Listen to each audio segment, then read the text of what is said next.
আসসালামু আলাইকুম, কি অবস্থা সবার? আশা করি সবাই অনেক ভালো আছেন। তো আজকের ক্লাসে আমরা হচ্ছে গিয়ে পরন্ত বস্তু, যেটা হচ্ছে কি এসএসসি গতি চ্যাপ্টারের চ্যাপ্টার 2, সেটা হচ্ছে গতি গতি চ্যাপ্টারের হচ্ছে গিয়ে পরন্ত বস্তু নিয়ে আমরা আজকে আলোচনা করব।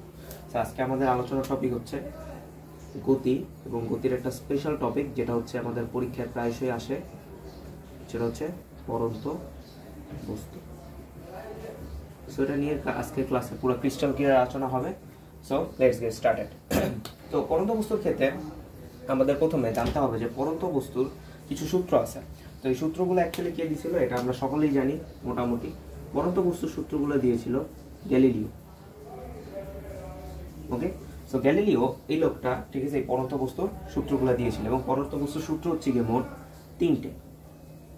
তাহলে মোট 3টা সূত্র আমাদের এখন এখানে জানা লাগবে। সো প্রথমত আমরা চলেন তাহলে 3টা সূত্র সম্পর্কে একটা ভালো জ্ঞান নিয়ে নিই, ঠিক আছে। তো পরন্ত বস্তুর সূত্রগুলো জানার ক্ষেত্রে প্রথমে একটা কথা খুব মনে রাখতে হবে, সেটা হচ্ছে মানে দুইটা কথা, যেটা হচ্ছে সূত্রতে প্রায়শই লিখতে হয়, সেটা হচ্ছে গিয়ে সূত্রের বিবৃতিগুলোতে, সেটা হচ্ছে মুক্তভাবে এবং বিনা বাধায়। এখন এই দুটো কথা কেন আসবে?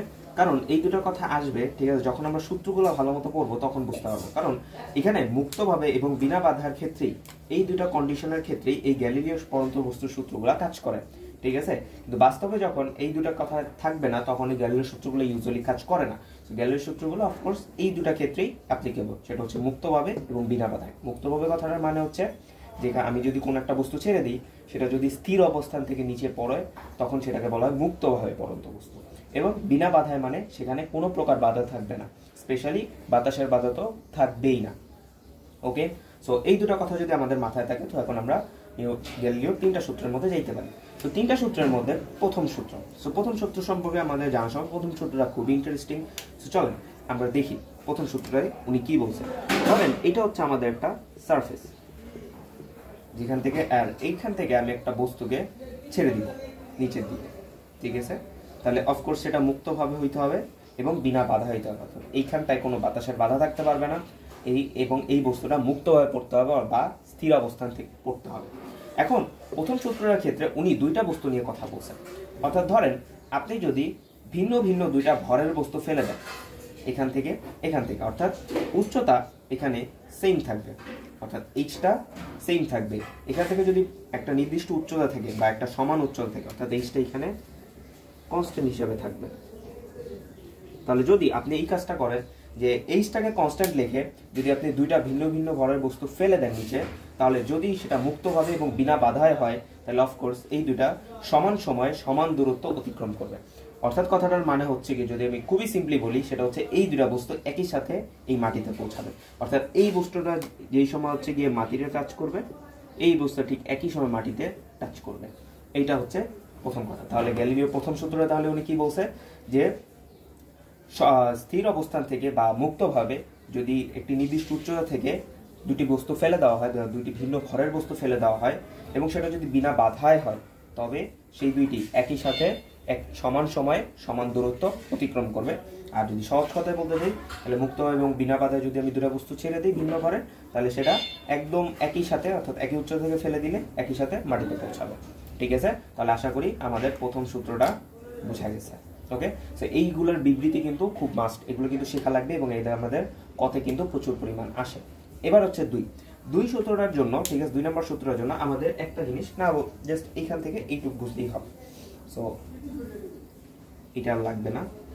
আমি যদি একই উদাহরণটা নেওয়ার চেষ্টা করি, তাহলে প্রথমত আমরা যদি চিন্তা করি যে ধরেন এখান থেকে মুক্তভাবে এবং বিনা বাধায় একটা বস্তু আমি নিচের দিকে ফেলে দিলাম, আর এটা হচ্ছে আমাদের সারফেস। তাহলে মনে রাখবেন, যদি আমাদের মুক্তভাবে এবং বিনা বাধায় হয়, তাহলে অফকোর্স এই বস্তুটা নিচে নামতে নামতে যে বেগটা লাভ করবে, অফকোর্স আমরা জানি এখান থেকে আমাদের যখন একটা বস্তু নিচে পড়ে, তখন সেটা কি অভিকর্ষ ত্বরণের প্রভাবে পড়ে। এই অভিকর্ষ ত্বরণের প্রভাবে পড়ে বিধায়ী, ঠিক আছে, এর কিন্তু বেগ বৃদ্ধি পায়। সো এই যে বেগটা, এই যে লাভ করতেছে প্রতি সেকেন্ড, অর্থাৎ এর যখন এখানে বেগ, এইখানে বেগ, এখানে বেগ, প্রত্যেকটা স্থানে যে আমাদের বেগ, এই বেগগুলা কিন্তু, ঠিক আছে, আমাদের সময়ের সমানুপাতিক হয়। অর্থাৎ তাহলে এটা হবে হচ্ছে গিয়ে বেগটা হবে হচ্ছে গিয়ে আমাদের সময়ের সমানুপাতিক, ঠিক আছে। অর্থাৎ মুক্তভাবে এবং বিনা বাধায় পরন্ত বস্তুর বেগ অর্থাৎ যে কোনো সময় প্রাপ্ত বেগ, ঠিক আছে, তার সময়ের সমানুপাতিক। ঠিক আছে, আশা করি এটা আমাদের বোঝা গেছে। এইবার হচ্ছে আমাদের 3, ঠিক একইভাবে মুক্তভাবে এবং বিনা বাধায় পরন্ত বস্তুর আমাদের যে উচ্চতা, অর্থাৎ যেটুকু উচ্চতা আমাদের প্রতি সময় লাভ করতেছে, সেই উচ্চতাটা হচ্ছে কি আমাদের সময়ের বর্গের সমানুপাতিক। ঠিক আছে, তাহলে সময়ের বর্গের সমানুপাতিক। সো এই কথাটা কিন্তু মাথায় রাখতে হবে। সো এই হচ্ছে মোট 3টা সূত্র, আমাদের গ্যালিলিওর 3টা সূত্র, এবং এই 3টা সূত্র আমরা খুব ইজিলি মনে রাখতে পারবো। ঠিক আছে, এবং হচ্ছে এইগুলো কিন্তু আমাদের কতে খুব বেশি আসে, তাহলে কতে যেহেতু খুব বেশি আসে, সো আমাদের এইটা কিন্তু ভালোভাবে জানা লাগবে। সো এই হচ্ছে কি আমাদের গ্যালিলিও ওভারঅল সূত্র। ঠিক আছে, এখান থেকে আমাদের ক আসে, এবং হচ্ছে কি আমাদের এই দুটো কথা কিন্তু মাস্ট উল্লেখ থাকা লাগবে সূত্রের বিবৃতির মধ্যে, না হলে কিন্তু প্রবলেম হয়ে যাবে। আশা করি 3টা সূত্র বোঝা গেছে। এইবার চলেন আমরা সমীকরণে ঢুকতে পারি। সো চলেন আমরা সমীকরণগুলো দেখে নিই। এখন কথা হইতেছে গিয়ে সমীকরণগুলো যখন আমরা দেখব, সমীকরণ মোট 3টা। সো সমীকরণগুলো খুবই ইজি, আপনারা যদি গতি চ্যাপ্টারটা ভালোভাবে পড়ে থাকেন, ঠিক আছে, অফকোর্স আপনাদের সমীকরণগুলো জানাটা অত বেশি কঠিন কিছু হবে না। চলুন সমীকরণগুলো দেখে নিই। সমীকরণগুলো অ্যাকচুয়ালি এসছে হচ্ছে কি আমাদের এই যে গ্যালিলিও 3টা সূত্র বললাম, এই 3টা সূত্র থেকেই। সো ঘাবড়ানোর কিছু নেই, just easy, U plus GT, এটা হচ্ছে প্রথম সূত্র। দ্বিতীয় সূত্র হচ্ছে কি আমাদের ভি স্কোয়ার সমান সমান ইউ স্কোয়ার প্লাস 2gh, এবং 3 নম্বর সূত্র হচ্ছে গিয়ে আমাদের h equals to UT plus half of G square. তাহলে এই হচ্ছে আমাদের মোট 3টা সূত্র। এই 3টা সূত্র একদম আমাদের পারফেক্টলি জানা থাকতে হবে। ঠিক আছে, এবং এটার মাধ্যমে আমরা ম্যাথস বা অন্যান্য কিছু করব। ঠিক আছে, তাহলে এখান থেকে আমাদের এই 3টা সূত্র সম্পর্কে আমরা জানলাম। এখন এখানে একটু বোঝার বিষয় আছে, সেটা হচ্ছে গিয়ে খেয়াল করে, গ্যালিলিও আমাদের যে সূত্রগুলো দিয়েছিল সেটা কিন্তু পরন্ত বস্তুর জন্য, এবং এই সূত্রগুলোও পরন্ত বস্তুর শূন্য। ঠিক আছে, কিন্তু আমি যদি একটা বস্তুকে নিক্ষেপ করি, এই বস্তুটাকে যদি আমি নিক্ষেপ করে দিই, তখন কি হবে? কারণ আমরা তো সূত্র শিখলাম পরন্ত বস্তুর জন্য, যেটা হচ্ছে নিচে পড়তেছে। নিক্ষিপ্ত বস্তুর জন্য কি এক হবে? না, অবশ্যই না। নিক্ষিপ্ত বস্তুর জন্য সূত্রে কিছুটা চেঞ্জ আসবে। কি চেঞ্জ আসবে সেটা সম্পর্কে আমরা এখন আলোচনা করব। প্রথম কথা, এখানে আমরা কোনটা কি সেটা একটু বলে দিই। ঠিক আছে, সেটা হচ্ছে ভিটা হচ্ছে আমাদের বেগ বা শেষ বেগ। ঠিক আছে, ইউটা হচ্ছে কি আমাদের আদি বেগ। ঠিক আছে, এটা অনেক ক্ষেত্রে চেঞ্জ হবে নামগুলো, সেটা আমি আস্তে আস্তে ব্যাখ্যা করে দিব। জি হচ্ছে অভিকর্ষ ত্বরণ, যেটার মান 9.8, এটা আমরা জানি। টি হচ্ছে কি আমাদের সময়, আর এইচ হচ্ছে কি আমাদের অফকোর্স উচ্চতা। আশা করি এই 4টা জিনিস সম্পর্কে আমরা জানি। এখন কথা হইতেছে গিয়া নিক্ষিপ্ত বস্তুর যে কথাটা বললাম, সেই ক্ষেত্রে কি হয় মনে রাখবেন। আমরা যখন এটা হচ্ছে ধরেন যে পৃথিবীর সারফেস, ঠিক আছে, এই পৃথিবী আমাদেরকে অলওয়েজ মাধ্যাকর্ষণের প্রভাবে টানতেছে, তাই না? নিচের দিকে, নিচের দিকে যখন আমাদের টানতেছে, অর্থাৎ সে একটা জি ত্বরণে আমাদের টানতেছে বা জি ত্বরণে নামতেছে। ঠিক আছে, সো এই জন্য যেটা হয় যে আমাদের এই সূত্রগুলোর ক্ষেত্রে এই জায়গাগুলা, এই যে খেয়াল করেন প্লাস প্লাস প্লাস, এই জায়গাগুলো প্লাস হয় কেন জানেন? কারণ বস্তুটা পড়তেছে এই দিকেই, এবং আমাদের যে অভিকর্ষ ত্বরণ সেই দুটার দিক কিন্তু একই। এই দিকটা একই হওয়ার কারণে এই জায়গায় আমার প্রত্যেকটা সূত্রে প্লাস আসতেছে। কিন্তু নিক্ষিপ্ত বস্তুর কথা যদি চিন্তা করেন আপনি, নিক্ষিপ্ত বস্তুকে কিন্তু আমরা এই দিকে মারি। ঠিক আছে, তাহলে এই দিকে যদি মারি এবং যেটা যদি এই দিকে হয়, দুইটার দিক কিন্তু আমাদের বিপরীত, অর্থাৎ এটার যে বেগের দিক এবং এটার যে জি এর দিক, দুইটা কিন্তু বিপরীত। তাই নিক্ষিপ্ত বস্তুর সূত্রের ক্ষেত্রে যদি আমি নিক্ষিপ্ত বস্তুর কথা চিন্তা করি,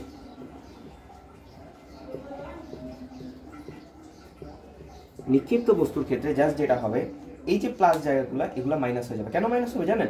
কারণ এই জি গুলা মাইনাস জি হয়ে যাবে। কারণ এটা আমাদের বেগের বিপরীতে আছে, সো এই জন্য আমরা দিকটা জাস্ট চেঞ্জ করে মাইনাস জিটা লিখলাম, আর কিছু না। মাইনাস জিটা লিখলে আমাদের এখানে মাইনাস জি হয়ে গেল। তাহলে এই মাইনাসগুলো আমাদের এখানে চলে গেল। তাহলে যদি আমি বলি বি সমান সমান U minus GT, V square সমান সমান ইউ স্কোয়ার মাইনাস 2gh, এবং এইচ সমান সমান UT minus half of GT square. তাহলে এই হচ্ছে কি আমাদের নিক্ষিপ্ত বস্তুর জন্য 3টা সূত্র। এবং মনে রাখবেন এখানে আমাদের নিক্ষিপ্ত বস্তুর জন্য এই সূত্রগুলো যখন হবে, এটার যে ইউ, এই যে ইউটা, এই ইউটা হচ্ছে গিয়ে মনে রাখবেন নিক্ষিপ্ত বেগ। এটাকে বলা হয় নিক্ষিপ্ত বেগ, অর্থাৎ যেই বেগে আপনি নিক্ষেপ করে দিয়েছেন সেইটা নিক্ষিপ্ত বেগ। সো আশা করি এই জিনিসগুলো আমাদের বোঝা গেছে। ওকে, সো পরন্ত বস্তুর ক্ষেত্রে প্লাস, নিক্ষিপ্ত বস্তুর ক্ষেত্রে মাইনাস, আর কিছু চেঞ্জ না। ওকে, সো আশা করি ইজিলি এটা আমরা মনে রাখতে পারবো। ওকে, সো এখন আমরা হচ্ছে গিয়ে কিছু জিনিসপাতি দেখব। এইবার অলরেডি মোটামুটি পরন্ত বস্তু সম্পর্কে আইডিয়া শেষ, এইটুকু মোটামুটি এনাফ ম্যাথস করার জন্য। বাট এখন কিছু কেস আছে, এই কেসগুলো নিয়ে আমি এখন আলোচনা করব। এই কেসগুলো অনেক বেশি ইম্পর্টেন্ট এবং এগুলো পরীক্ষায় প্রায়শই আসে। তো চলেন, আশা করি সূত্রগুলো যদি মাথায় থাকে এখন আমাদের কেসগুলো বোঝাটা অত বেশি টাফ হবে না। একটু কমন সেন্স খাটাবেন তাহলেই এনাফ। চলুন এবার আমরা আস্তে আস্তে দেখব। এখন কথা হইতেছে গিয়া আমরা কোন একটা বস্তুকে, একটা সিম্পল কেস চিন্তা করেন। ধরেন এইটা হচ্ছে আমাদের একটা সারফেস, এখান থেকে আমি একটা বস্তুকে নিক্ষেপ করে দিলাম উপরের দিকে, তাহলে এইটা মোট ট্রাভেল করবে।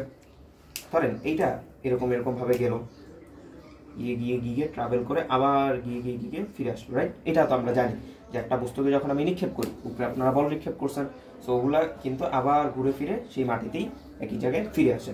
সো এই কেসটা নিয়ে আমরা এখন স্টাডি করব, ঠিক আছে? এবং এই কেসটা নিয়ে স্টাডি করার জন্য আমাদের মোট 4টা ভাগ লাগবে। এই 4টা ভাগ নিয়ে আমরা খুব সুন্দর করে আলোচনা করবো। দেখেন, প্রথম কথা হইতেছে গিয়ে আমাদের এখানে একটা স্পেশাল কেস আছে, সেটাকে বলা হয় সর্বোচ্চ উচ্চতা। কি হলো সর্বোচ্চ উচ্চতা? আস্তে আস্তে ব্যাখ্যা করতেছি। প্রথম আমাদের যে টপিকটা আসবে সেটা হচ্ছে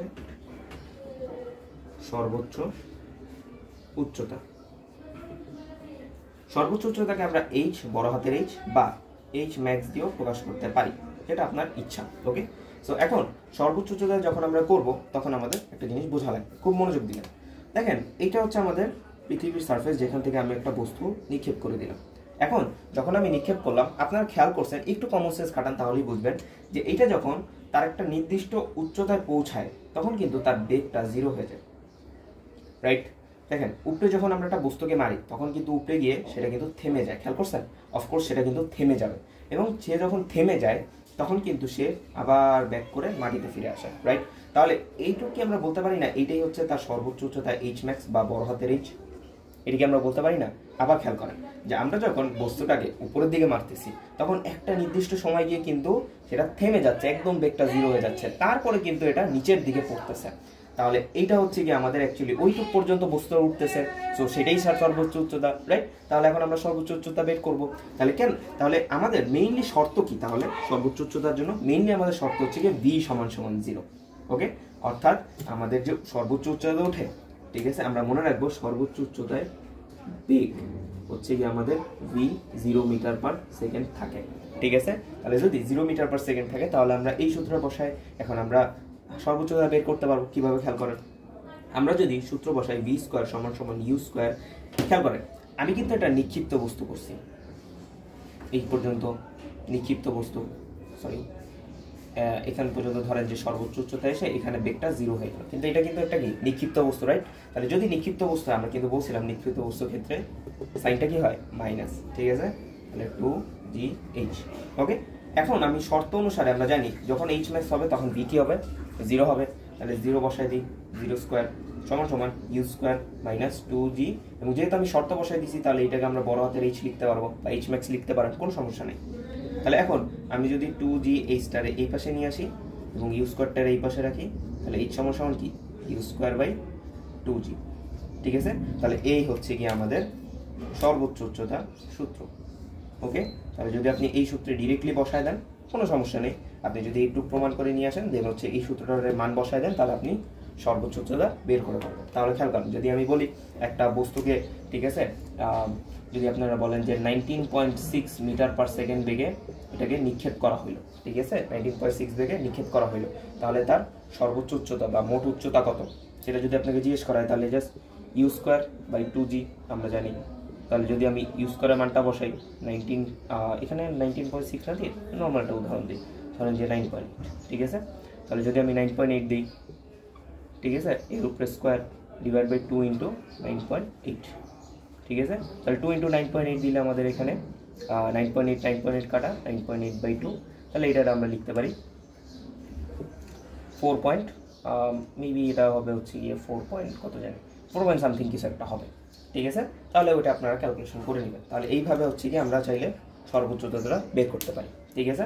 তাহলে চলেন, এবার যখন আমরা প্রথম কেসটা দেখলাম সর্বোচ্চ উচ্চতা, এবার আমরা নেক্সট কেসে জাম্প করি।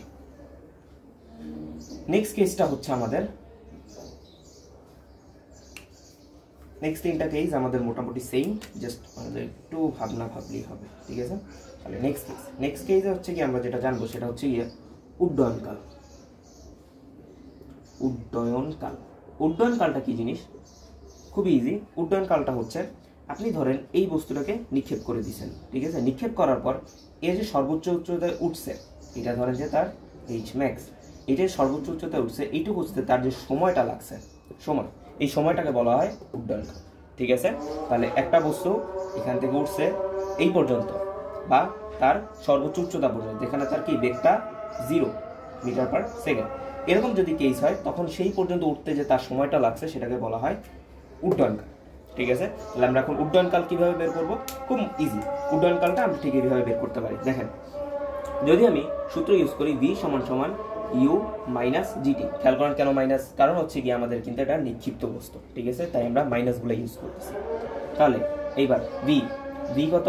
0, কারণ সর্বোচ্চ উচ্চতা বেগ 0, কারণ আমার পুরোটা সময়টা বের করা লাগবে এবং সেটা সর্বোচ্চ উচ্চতা পর্যন্ত সময়, সেই জন্য আমরা v সমান সমান 0 u মাইনাস জিটি। তাহলে এখানে খেয়াল করুন জিটি সমান সমান u, তাহলে টি সমান সমান কি u বাই জি, শেষ।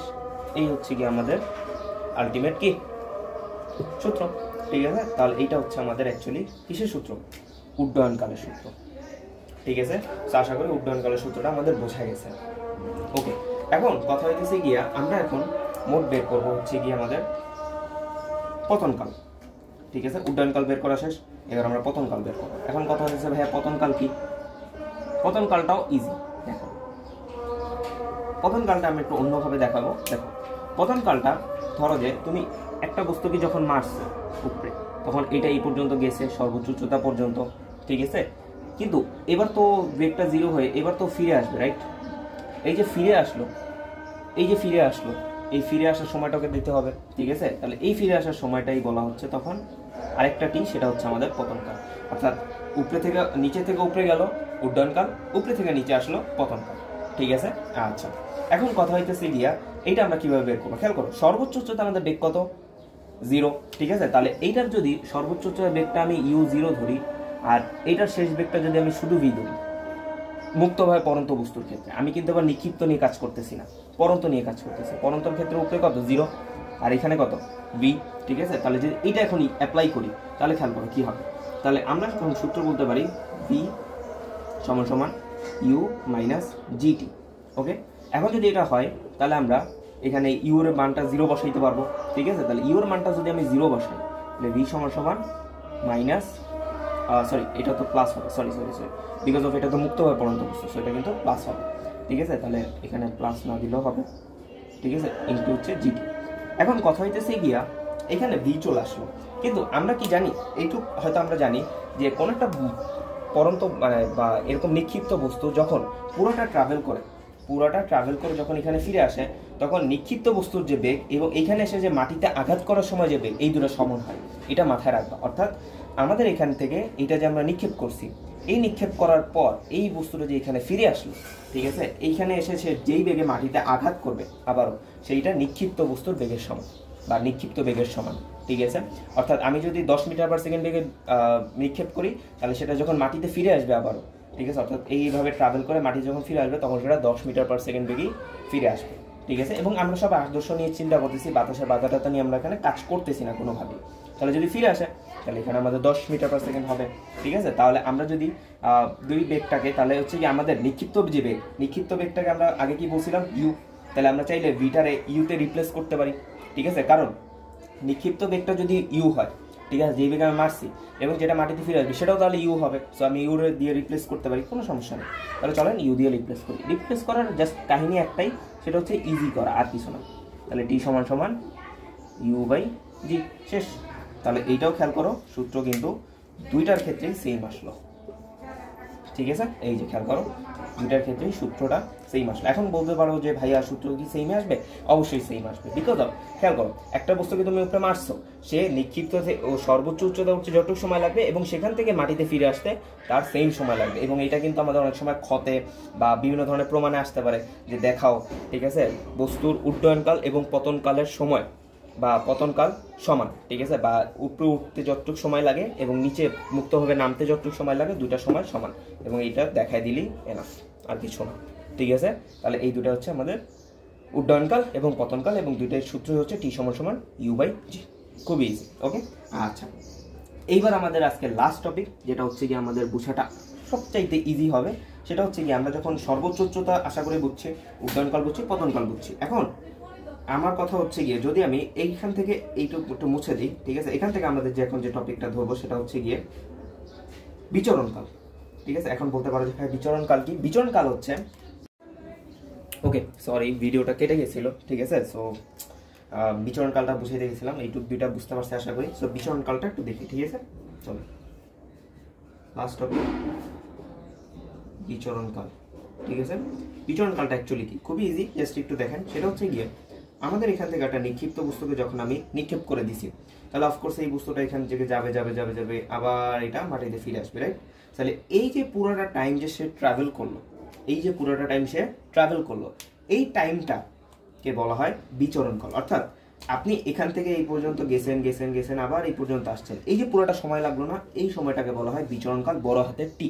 ঠিক আছে, অর্থাৎ আপনি নিচের থেকে উপরে উঠছেন সর্বোচ্চ উচ্চতায়, আবার সর্বোচ্চ উচ্চতা থেকে নিচে নামছেন, এই পুরো টাইমটাকে বলা হয় বিচরণকাল টি। তাহলে খেয়াল করেন, অলরেডি আপনার হিন্ট হয়তো ধরে ফেলছেন, সেটা হচ্ছে গিয়ে আমি যখন নিচ থেকে উপরে উঠছি সেটার টাইমটা আমরা জানি, সেটা হচ্ছে উড্ডয়নকাল। ঠিক আছে, আর উপরে থেকে যখন আমি নিচে নামছি সেটার টাইম হচ্ছে টি, সেটা হচ্ছে পতনকাল। তাহলে উড্ডয়নকাল, পতনকাল, এই দুটা মিলায় আমি হচ্ছে গিয়ে বলতে পারি কি বিচরণকাল। তাহলে অলরেডি বুঝে গেছেন যে এই দুইটা টি যদি আমি যোগ করতে পারি তাহলে আমরা বিচরণকালটা পেয়ে যেতে পারি, ইজি। অর্থাৎ আমি যদি এখান থেকে এই পর্যন্ত অলরেডি আমার স্প্লিট করা আছে বা আলাদা করা আছে উড্ডয়নকাল, এবং এখান থেকে এই পর্যন্ত অলরেডি আলাদা করা আছে পতনকাল, তাহলে যদি আমি এই দুটো শব্দকে যোগ করে দিই তাহলেই তো হয়ে গেল, ইজি। ঠিক আছে, তাহলে চলেন এই দুটো জাস্ট সিম্পলি যোগ করে দিই। তাহলে টি সমান সমান দুইটা টি এর যোগফল, অর্থাৎ একটা হচ্ছে পতনকাল, একটা হচ্ছে উড্ডয়নকাল। ঠিক আছে, তাহলে আমরা যদি বলি এখানে একটু সুন্দর করে লিখে দিই, সেটা হচ্ছে গিয়ে আমাদের বিচরণ কাল সমান সমান উড্ডয়নকাল যোগ পতনকাল। ঠিক আছে, তাহলে উড্ডয়নকাল যদি পতনকাল হয় তাহলে উড্ডয়নকালটি পতনকালও টি। ঠিক আছে, দুইটার ক্ষেত্রে সময় এক, আমরা বলছি একটু আগে, তাহলে এটা হবে 2t। তাহলে 2t যদি হয় তাহলে টি এর বদলে আমরা কি লিখতে পারি, u/g, দুই ক্ষেত্রেই। ঠিক আছে, তাহলে হবে 2u/g। এটাই হচ্ছে আমাদের অ্যাকচুয়ালি বিচরণকালের সূত্র। অর্থাৎ বিচরণকাল হচ্ছে টি সমান সমান 2u/g। তাহলে এই হচ্ছে কি আমাদের আলটিমেট যে বিচরণকালের সূত্রটা, সেটা। ঠিক আছে, তাহলে আশা করি আপনারা এই ক্লাসটা বুঝতে পারছেন, এবং এই ক্লাস থেকে আপনাদের বোঝার বিষয় হচ্ছে মেইনলি কনসেপ্টসগুলো। ঠিক আছে, এখান থেকে অনেক টাইপের ঘুরা কোশ্চেন আসতে পারে। এই যে কনসেপ্টটা দেখাইলাম, সর্বোচ্চ উচ্চতা, উড্ডয়নকাল, পতনকাল, বিচরণকাল, এই জিনিসগুলা আপনার যদি সিকিউতে আসে তাহলে অফকোর্স একটু প্রমাণ করে দেখাই দিবেন। অর্থাৎ আপনি একটু প্রমাণ করে এই পর্যন্ত আসবেন, এসে এখানে মানটা বসাবেন, ডিরেক্টলি এই সূত্রটা লিখবেন না। এটা এসএসসিতে লেখাটা মানে আমি মনে করি অতটাও মানে ভালো না। ঠিক আছে, বিকজ অফ বোর্ডের টিচার অনেক সময় কেটে দিতে পারে। সো ডিরেক্টলি না লিখে আপনারা এই পর্যন্ত এসে লিখবেন। আরেকটা ক্ষেত্রে আপনারা খুব কাজ করতে পারেন, সেটা হচ্ছে কি আপনাদের যদি সেটা এমসিকিউতে আসে, এমসিকিউর ক্ষেত্রে এটা খুবই হেল্পফুল, সেটা হচ্ছে শর্টকাটস হিসাবে আপনারা এটাকে ইউজ করতে পারেন। ঠিক আছে, খেয়াল করেন, এটা অ্যাকচুয়ালি শর্টকাটস না, বেসিক কনসেপ্ট থেকেই আমাদের আসছে, বাট এই বেসিক কনসেপ্টটা ইউজ করে যে এই সূত্রটা আসলো, এই সূত্র আপনি চাইলে ইউজ করতে পারেন। সো যদি সিকিউতে আসে এগুলো বের করতে বলে তাহলে একটু এই পর্যন্ত করে দেখাবেন, দেখায় তারপর এই লাইনের পরে এসে তারপর মানগুলো বসাবেন। ঠিক আছে, আর যদি এমসিকিউতে আসে তাহলে ডিরেক্টলি এই সূত্রটা ইউজ করবেন। ডান ইট। সো এই হচ্ছে গিয়ে আমাদের ওভারঅল গতির যে পরন্ত বস্তুর টপিকটা ফুললি আমি বুঝাই দিলাম। ঠিক আছে, আশা করি ক্লাসটা বুঝা গেছে। সো যদি বোঝা থেকে থাকে তাহলে আশা করি আপনারা রিকমেন্ড করবেন সবাইকে। সো আজকের ক্লাসটা এই পর্যন্তই। আসসালামু আলাইকুম ওয়া রাহমাতুল্লাহ।